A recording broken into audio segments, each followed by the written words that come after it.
What's going on, everyone? So today we are going to be ranking all the leaders from best to worst, but for pre-release. So sealed gameplay. I got so many requests, not only because of my last video talking about a pre-release guide, but also the previous tier list that I did. And I know a lot of you like this. I kind of do it a lot because a lot of you liked it. Well, guess what? You all requested another one, which was about pre-release. So that's what we're going to be doing today. Before we get started, big thank you to my patrons over on Patreon. We actually did a bunch of games over the weekend, which I had a ton of fun on Tabletop Simulator playing some set 3 cards. We also are looking to do a pre-release for our own little Patreon. So check it out if you want to in the description down below. I also have a TCG player link in the description down below. Be sure to use it for all your Star Wars Unlimited card needs.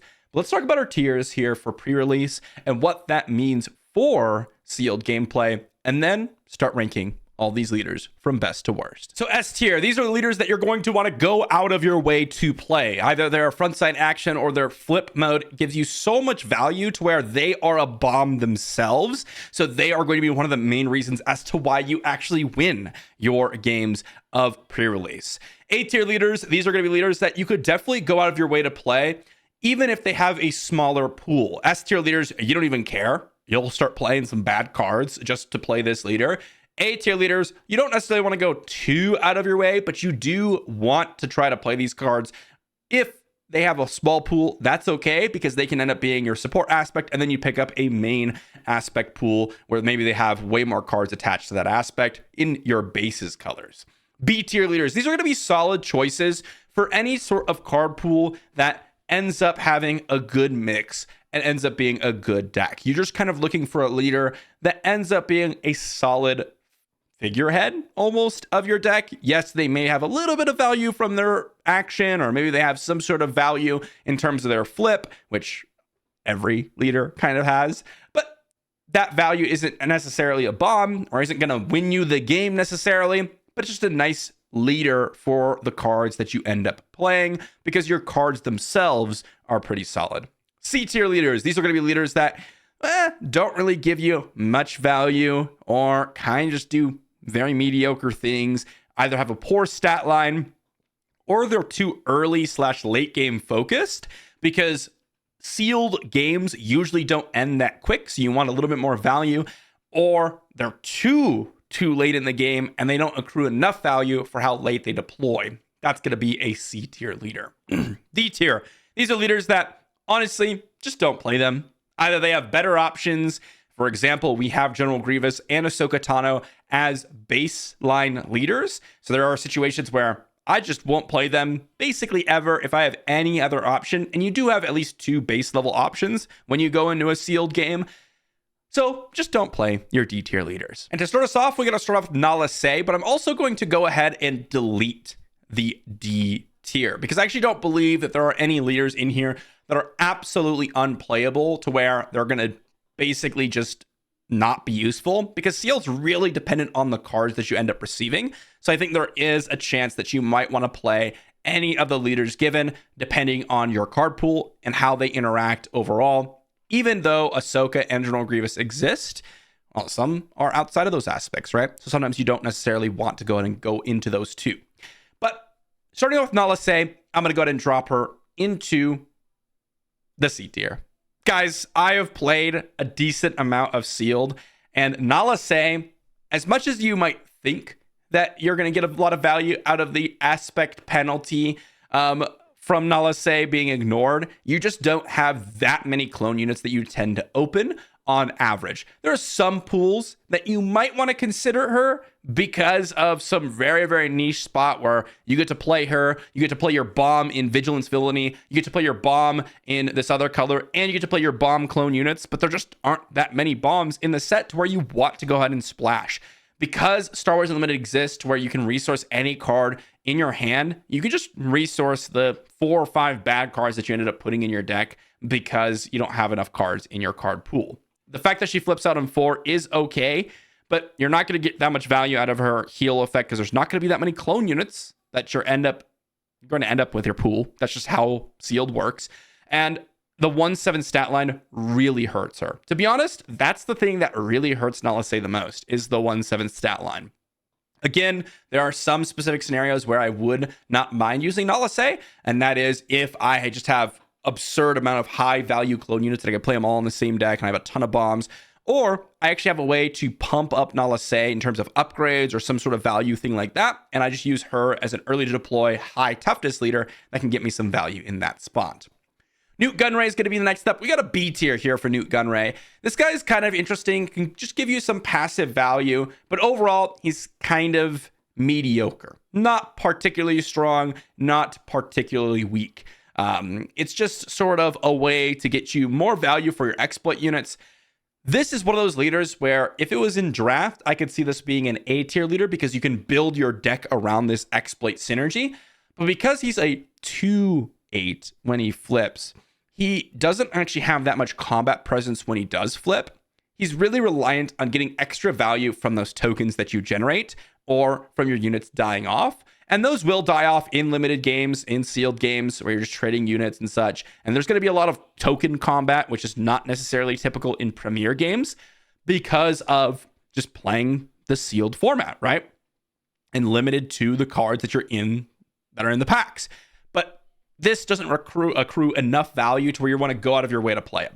It's just solid if you end up having a lot of cards in Vigilance Villainy that fit the theme of Newt Gunray. Next up is Obi-Wan. Now, Obi-Wan is pretty interesting. I actually think Obi-Wan ends up somewhere around the high B tier or low A tier just because of his flip side.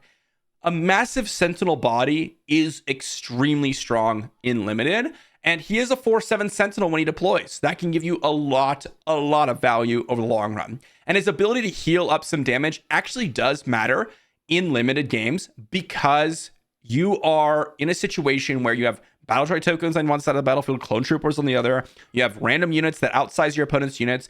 Oftentimes, you'll be able to trade down in terms of kill a weaker unit than you and live, and you get to heal up. And sometimes that one heal is enough. And of course, with Obi-Wan attacking, he can heal himself and heal other units with that Sentinel. So that can be extremely relevant as well. He actually accrues a decent amount of value, and I would like to put him in the high B tier, bordering on A tier. And lastly, for the Vigilance, we have Yoda. He's an S tier. S tier, S tier, S tier. Again, this is a leader that just gives you so much value on the flip side. He is a rare leader, so you're not going to see him all that frequently, similar to the like Nalase, for example. But he is a leader that if you do open, you will go out of your way to play him just because he comes down. He's a 4/9, which is a really, really good stat line. He just lives for so long. The Restore 2 could help you survive to the later stages of the game. And he kills something basically every single time he comes down. And you get to choose, essentially, what you get to kill. There are some spots where maybe your opponent plays something big, which doesn't actually happen all that much in this set compared to other sets. The only big things that you're really seeing commonly played are exploit cards, and those aren't even that scary. But you'll just hit some random like 5-cost unit or something here inside the game that's doing some major work, or just even some low-cost space unit.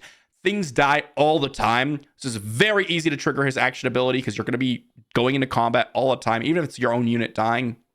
And suddenly you get to control a little bit of what you're discarding and take out something important. But again, between his flip side being a 4/9 Restore 2, giving you a lot of value, and just discarding something and killing something, you have a lot of value with Yoda. This seems pretty similar to the other tier list, but don't worry, there are definitely going to be some major differences. Next up, we got the command leaders, and Count Dooku is the first one up. I actually think Count Dooku ends up in the B tier. This is a leader that, again, similar to Nalase, you're just not going to have that many units in the aspect slash trait slash villainy, heroism, whatever it is, that you're looking for Count Dooku to really function. You basically need separatist units in order for Count Dooku to do anything. And then on top of that, you need units to defeat or that you're okay with defeating in order for that to matter in the first place. And that combination of two things is really tough to get. But even if you only have 3 or 4 separatist units that are in your deck or separatist cards that are in your deck, you can get a little bit of value with Count Dooku usually. And he also is a 7 resource 5/9 that comes down as just kind of an obnoxious body, right? And that can be pretty nice in general, just to have a big fat unit on the battlefield. And that could sometimes just be enough to deal with a lot of different things. Again, limited games, sealed games, pre-release games, they very frequently will last till 6, 7, 8, 9, 10 turns, just because of you just constantly trading off with your opponent and then trying to grind out value. So Count Dooku, going to be kind of middling B tier. Next up, we got Wat Tambor in the A tier. Again, another leader that just gives you a lot of value throughout the game. He's not as beefy as a flip as some of the other leaders that we've spoken about, just being a 3/6, but he deploys early enough to where you can actually get a lot of value out of him, and he's not going to die immediately like potentially some other leaders. Wat Tambor allows a lot of your random tokens, a lot of your trash units to immediately get more value. And that is something that's really relevant in sealed games. In limited games, if you're able to make your battle droid tokens suddenly be able to trade with an actual unit on your opponent's side of the battlefield, or heck, even if it does it and you just get +2/+2 in terms of stats and you're able to smack something else and deal 2 extra damage to that, or maybe you kill something, maybe you just deal extra damage to your opponent's base. All of those things are extremely relevant in value-oriented, grindy games, and Wat Tambor is going to give you a lot of value in that situation. Next up, we got Captain Rex, another one that's going to give you a lot of value overall. He's going to end up in the A tier. Captain Rex, this one's pretty interesting because he kind of helps you smooth out your curve, which I mentioned previously, which doesn't really matter in Premier games because you're going to curve out and you're going to want to play your strong units. Sometimes you don't play your units on curve because you don't have enough to play on curve, and the extra 2 resources spent to create a clone trooper token can be extremely relevant. Comes down as a 2/6, not exactly exciting, but he also comes with a clone trooper token and makes all your troopers +0/+1, which can be really, really nice. Overall, I found Captain Rex just give me a little bit of extra value throughout the game, which can be very, very nice and help you completely overrun your opponent, especially if you have the right deck with a little bit of coordinate synergy. A lot of the coordinate cards are hard to activate, but Captain Rex gets them online on his own, which is really, really nice. And lastly, we got Padme Amidala. Unfortunately, guys, Padme is going to go down in the C tier yet again.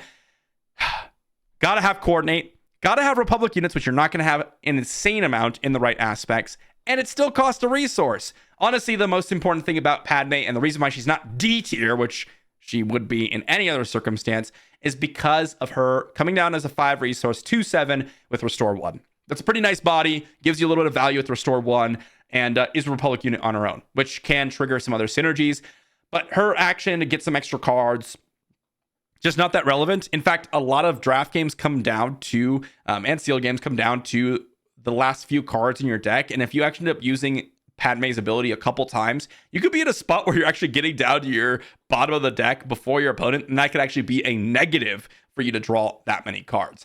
There could be some situations where you're getting a little bit of value, but a lot of setup for very little game. Again, the reason why she's not in D tier is because she comes down early with a decent body. Now, for the last 2 aspects, we actually have 5 leaders to talk about because they are part of the starter deck. I'm actually going to start off with Ahsoka because she is a guaranteed option for every single person going into sealed. She's going to be one of the 2 leaders that you're going to have to choose from no matter what.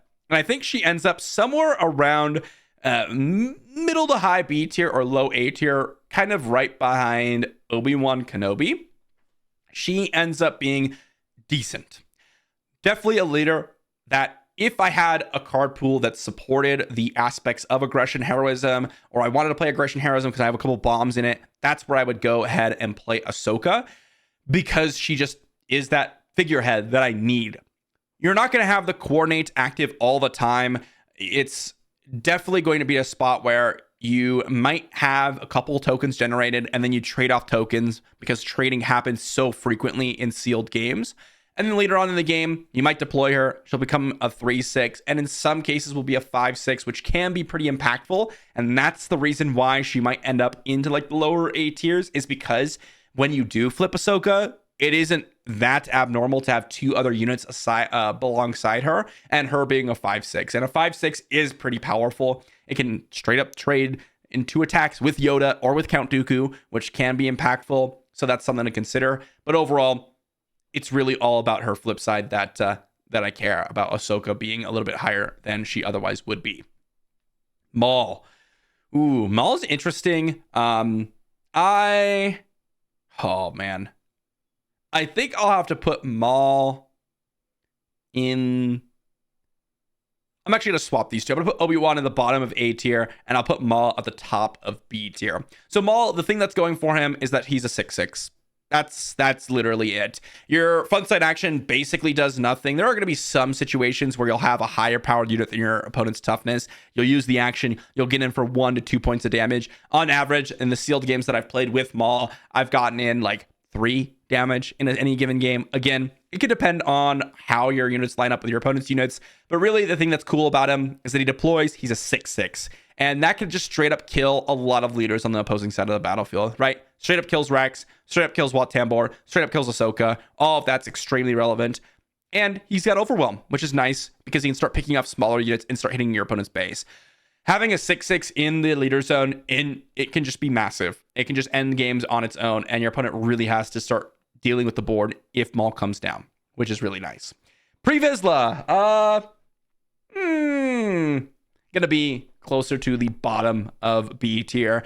He can give you a little bit of value here and there with dealing damage equal to the cards that you've drawn outside of your regroup phase, but there's not that many times when you're drawing cards outside the regroup phase. Let's be honest, especially in sealed gameplay. And in fact, I'm actually going to drop him at the very bottom of B tier. The only reason he's not in C tier is because he's a 5 to deploy, 4/6. Then in some cases, very rarely can become a 6/6. If you have 6 or more cards in your hand and he's a 6/6, you're probably losing the game.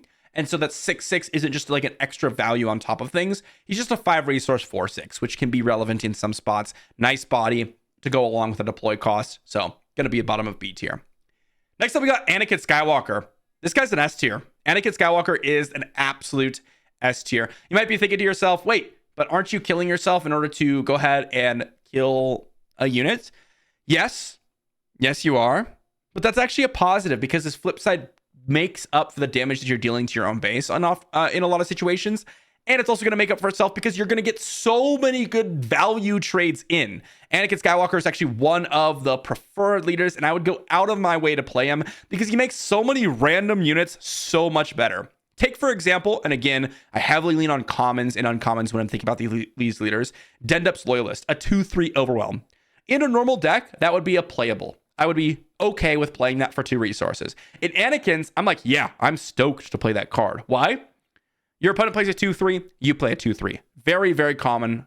Very, very common in normal limited games. You use Anakin's action, suddenly you're able to kill their 2/3, deal a point of damage to your opponent's base, and keep your unit behind and still alive. That allows you to value trade at any given moment in extreme scenarios, right? Your clone trooper tokens can take out 4 toughness units. This is really, really powerful. And that action ends up giving you so much value. And then when he does flip on 6 resources, he's suddenly like this massive threat that you have to deal with because he's almost assuredly going to be somewhere around a 6/7 when you do deploy him because you'll be using his action and your opponent probably will hit you a couple times. But even if he's like a 5/7, that's still a 5/7 with Overwhelm. That's going to be really obnoxious for your opponent to deal with, and you'll get a lot of value in that way. So Anakin, absolutely going to be an S tier leader. And there are a lot of situations where I'll play bad cards in any normal deck in his deck because they're suddenly good cards. He's like a Rey tier in set 2 where you'll play these random cards that you're normally like, I wouldn't play this in any other deck, but Warzone Lieutenant in Rey is suddenly a Battlefield Marine, right? That is really, really impressive. Next up, we've got Mace Windu. I think Mace Windu is actually a pretty solid leader. This one also is a rare leader, similar to Wat Tambor, Yoda, Nala Se. This guy is someone that you're really going to get a decent amount of value out of. There's a lot of situations where your opponent's left behind with a damaged unit and you get to kind of finish it off with Mace Windu, and that can be a really game-changing experience. The one resource to pay for this, again, ends up being a lot more manageable, similar to Captain Rex, because you're not going to be playing on curve most of the time because you just don't have enough cards on curve and you're not drawing the right cards or whatever. Sealed games, they can go so many different ways, and you're not explicitly building the deck in order for you to play on curve necessarily because you might not have the cards to do so. And that allows you to kind of use your spare resources to deal some extra damage. And then when he does deploy, 7 resource, 5/8. 5/8 is a nice body, and you do get some extra value by dealing 2 damage to each damaged enemy unit, which can finish off units, help you get some value trading in, and overall just impact the board a decent amount. So Mace Windu, I do like Mace Windu a decent amount. But that moves us on to the last aspect in Cunning. To start us off in the Cunning aspect, we're going to start with General Grievous. Again, this is a guaranteed leader that you'll have in every sealed pool. He's right behind Ahsoka. I've noticed that droid units, there's a lot of them that are pretty bad. And also, there's not often times where you're going to have a ton of droid units on every single point of the curve. You'll be using a mix of random cards. You'll be able to use Grievous's action a reasonable amount of times, more so than you'll use Ahsoka Tano's action, actually. But the reason why I actually prefer Ahsoka is, one, I think Cunning as an aspect tends to be a little bit weaker because the games go longer. So when you're using Cunning as an aspect, a lot of the cards in that card pool are less playable than other aspects. On top of that, they tend to go for short-term value, long-term loss. And General Grievous falls into that aspect. But also, he's just a 4/8. So 4/8s are, while he only deploys on 6 resources, so he ends up being better than in some other stat lines. He's not like a 5/8. Ahsoka's usually can actually trade with General Grievous because you'll have the 2 units alongside her. And I prefer her coming down on 5 versus General Grievous just to compare the 2 starters. But they're actually pretty close. I wouldn't disagree if you're like, well, I think General Grievous is good for X reason, and there's some meaning behind it. I think there's totally reasons for why General Grievous should be ahead of Ahsoka, etc. Asajj Ventress is the next one up, and this one's a tricky one. I'm gonna have to put Asajj Ventress, maybe some people disagree, at C tier. This one's a tough one. You can get some value if you do have enough events in your deck. But this causes a deck building constraint in sealed that I don't ever want to go down. You're going to need a lot of events, and you're going to need the right units alongside the right events to get value out of Asajj. Normally, any given sealed deck is going to have 5 to 6 events in it. That's around average.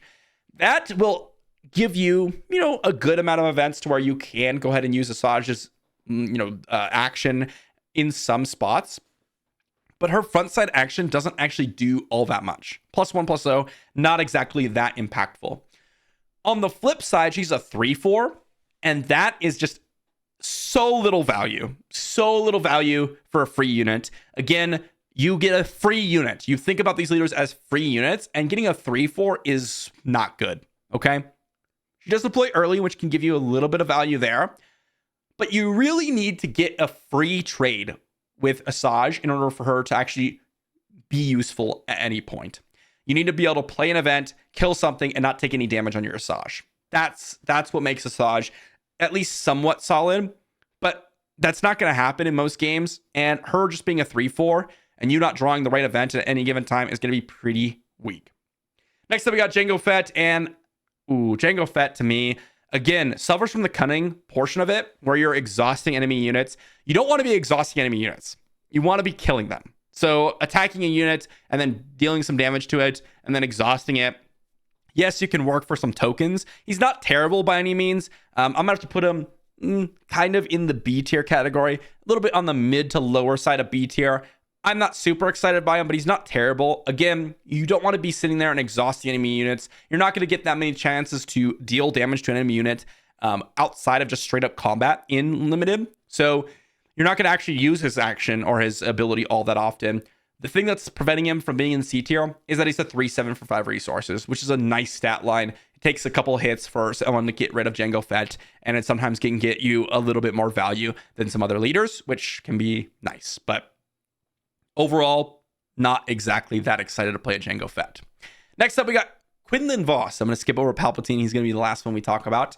Quinlan Vos, if this said equal to or less than, I would be way higher on him. But to me, he's kind of in like the higher end of B tier. The thing that I really like about him is his flip side. When you do get Quinlan Vos down, he's a 5 resource, 3/7, very similar to Jango Fett, but also gives you the option to deal damage to things that cost the same or less than the units that you play, which is way more important because this could start giving you the option to kill off battle droid tokens, clone trooper tokens with a couple units played, or just hitting your opponent's units for a little bit of damage and then finishing them off with Quinlan Vos. that gives you a lot of value over the long run. And of course, Quinlan Voss is, well, a 5 deployed leader, which can be pretty nice. Again, I really like the early deployed leaders if they have a good stat line.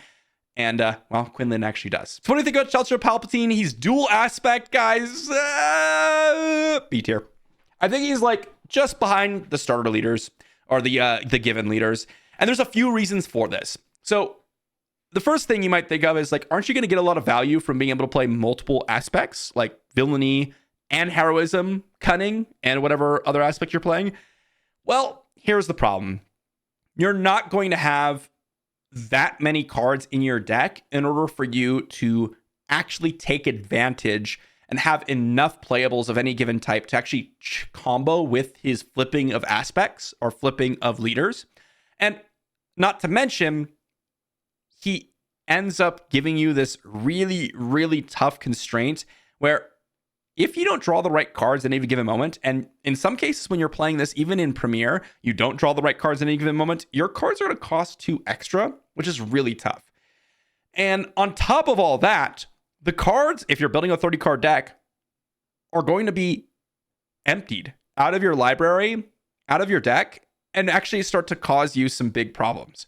You will draw 2 to 3 cards, the Chancellor Palpatine, maybe 4 cards, and you're playing a more controlling style where you're grinding out your opponent because you don't have a leader flip, where you're going to end up in a spot where you're going to damage your own base because you've drawn too many cards with Chancellor Palpatine. And that ends up being a serious problem. I've played Chancellor Palpatine a couple times. You can get some nice value out of him. That's why he's not in C tier. But overall, his abilities don't really match up well with what you want to be doing in Sealed. Instead, I would definitely refer to Yoda and Anakin Skywalker over Chancellor Palpatine. I actually find that Anakin Skywalker is the best, so I should swap these two. I think Anakin Skywalker is the leader you want to be playing the most. He just does everything that you want in Sealed. What you really want to be doing is grinding out, getting value trains, and then closing out the game with really, really nice value stats. And Anakin does all that. He makes all your weaker units trade up at the cost of a little bit of damage to your base, but if you're trading off units, you don't care about the damage to the base. And then when he does flip, not only can he kill off units very quickly, but he also gets a value from overwhelming through them and actually hitting your opponent's base, but also because he could end up being like a 4-7 or a 6-7 or a 7-7 when he comes down, which is absurd, right? And it's not that unlikely. Again, all you need is 10 damage on your base for him to be a 6-7. If you have like 15, he's a 7-7. That is absurdly high value for stats. So I definitely would recommend looking out for Anakin if you're going to be going in to pre-release this week and trying out your chances at winning the whole thing. Let me know what you think in the comment section down below. Do you disagree with any placement here? I think there's very much a conversation around any one of these leaders. You're like, hey, I think this common or uncommon is very good. I think that because you're going to get access to them very frequently, I think this leader ends up being a little bit more valuable, or I think command as an aspect is a little bit weaker. And that is something that you do have to consider when you're not considering Premiere, because this is purely set based. And so if you think command as an aspect in set 3 is terrible, maybe you think Captain Rex and Wat Tambor should be a little bit lower, or if you think cunning is way stronger, then maybe cunning should be higher. I view cunning as a very weak aspect in Sealed in general. It's not an aspect that you usually want to be diving into outside of a couple of cards, because they usually have more tempo based odd events and such at their common level. And well, I kind of reflect it in where I place the leader. So let me know what you think in the comment section down below. Thanks for watching. I'll see you all for the next one.